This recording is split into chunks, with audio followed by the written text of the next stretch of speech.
Welcome to the premiere of WKBT Newswatch Sports Overtime with Tim McNiff, an exciting concept in local sports programming brought to you in part by Miller Beer and Mansour Sports Shop.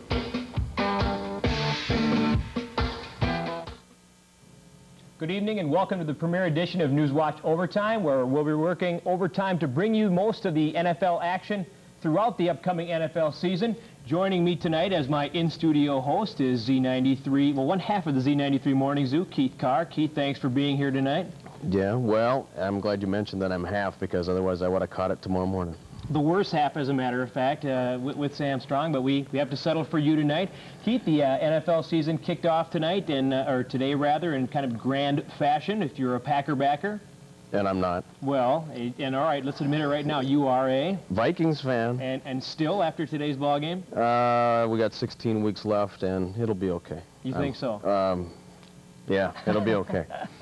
Well, as we're alluding to right now, the Packers did all right today. The Vikings, on the other hand, struggled a little bit. Let's take the highlights first. Let's go to Lambeau Field in Green Bay, and let's see how that Packer game really came along.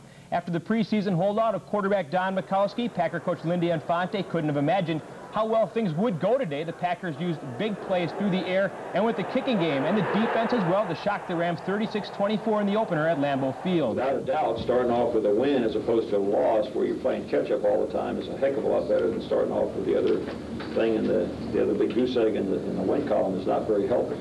So every one of them are important. And last year we missed the playoffs by one game, and we lost our first game. It could have been that one. Double time. The big story of the game, obviously, quarterback Anthony Dilweg. In his first NFL start, Dilweg completed 20 of 32 passes for 248 yards and 3 touchdowns. On this Sunday, it was Dilweg who provided the Packer magic. One thing about the Rams, they like to sit back quite a bit, and you have to be patient with them. I had a lot of chances where I kept dumping the backs and shorting the flat, and we knew that big plays would come about once in a while, but you had to be patient for them, and that's what we just tried to pick about underneath. 2 of Dilweg's touchdown passes came to an unlikely target, tight end steady Eddie West. They hit West early in the second quarter for Dilweg's first NFL touchdown strike. Later, Anthony found West for a 7-yard touchdown that gave the Packers a 24-17 fourth quarter lead. Eddie, what is the difference between Dilweg and Mikowski? I don't see any different at all. I mean, you look at the guy today, he went out there and put 33 points on the board, and you got to go off to the guy. You feel just as comfortable with him in the lineup as well as with us? Oh, without a doubt, without a doubt. Anthony's play today. He did real good. He was poised. He executed real well, and I've always had confidence in him. The Packer defense forced 5 LA turnovers, including this great Mark Murphy interception. Linebacker Brian Noble was impressed. We're consciously aware of turnovers and the football, but you never expect a fine football team like the Rams to turn the ball over as much as they have today. But you got to give credit to some of the people that created the turnovers also. Many in the Lambeau crowd were watching 2 offensive linemen closely. One of them, offensive tackle Tony Mandarich, who's finally in the heat of battle after spending last year on the Packer bench. I thought we made a big move in one direction, which was a very important direction, and that was to come together as a family, because it's only been 6 or 7 days since we've been with the 47 guys that are our team. Former UWL offensive tackle, Tom Newberry had dozens of friends and family in the crowd today. The Rams All-Pro was obviously disappointed by his team's performance. They moved around and tried to keep you off balance a little bit, and that's what they've been doing the whole offseason, you know, moving Harris around a lot and some of the linebackers and things. And, you know, they did a good job of it, but I think we pretty much knew who we had to block on each of the plays. Were you surprised today at all by the outcome of the Packer game? Very much so. Very much so.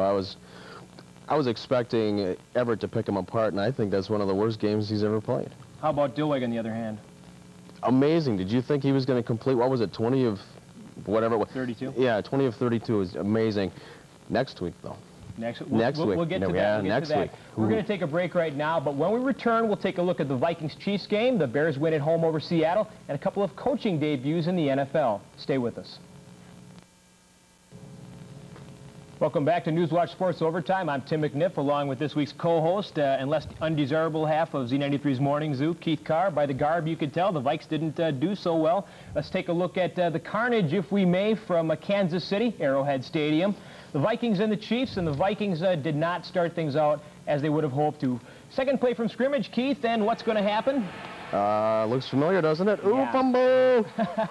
Wade Wilson gets stripped by Neil Smith. The Chiefs take over in the 15, and it doesn't take long. 4 plays later, Steve DeBerg on a play-action pass, and they would score 7-0. Then it's Herschel's turn. What do you think of this, Keith? Oh, fumble! Once again, the Vikes cough it up. 2 series, 2 fumbles, and it's Kansas City's play again. This is a nice play coming up here. They will go to the play-action pass, Steve DeBerg, and they used Okoye as a decoy a lot in the early going. Also as a sledgehammer, because he beat up a lot of guys today. Yeah, the Vikings very generous. Kansas City jumps out to a 14-0 lead. 130 degrees on the field. At least. How would you like to have been out there? 130 degrees on the field. The key play of the game right here. The Vikes have a 4th and 1 in the 4th quarter. They go for it just outside the 20. They don't make it. Christian Okoye then sledges into the end zone for the final touchdown. 24-21 Chiefs over the Vikes. Put the game away, and we got 1 foot to go, and we came with our best play, and the crowd noise, they had tough time hearing it, and we had our right guard and right tackle never came off the ball, and they just knocked it. Had 4th and an inch and can't make the first down, and I think that's where the turning point in the game came. When we come back, we'll take a look at today's play of the day, and we'll profile our player of the day as well. Stay with us.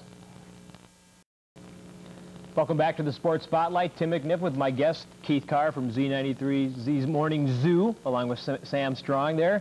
And we have now the player of the day, and the play of the day, no surprise, the play of the day comes from today's Packer-Rams game. And Keith, for me, it's got to be the Anthony Dilweg to Jeff Query touchdown pass. The Rams had just scored in a 40-yard touchdown pass right before the half, 1:35 left. The Packers come right back. Oh, that's a sweetie, isn't it? I don't know if that's going to happen next week or in coming weeks, but we might as well enjoy it while we're watching it now, huh? Well, what it did right now is it took the momentum away from the Rams, and the Packers coming back from that point really get the momentum back going into the halftime. Query, a rookie last year, he could be a big factor for the Pack this year. Absolutely. And surprisingly as well today, the defense looked outstanding. They did. A lot of pursuit, a lot of good coverage. They got a few new defensive backs.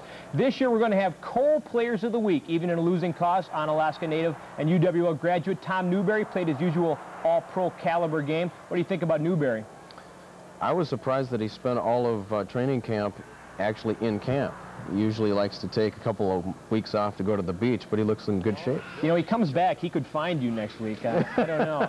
And obviously the guy who's got to be the co-player of the day, Anthony Dilweg. He really stepped up to the pump. Dilweg threw just 1 pass all last season, suffered through a less than impressive preseason. In his first game as a starter, he completes 20 of 32 for 248 yards, including 3 touchdown passes.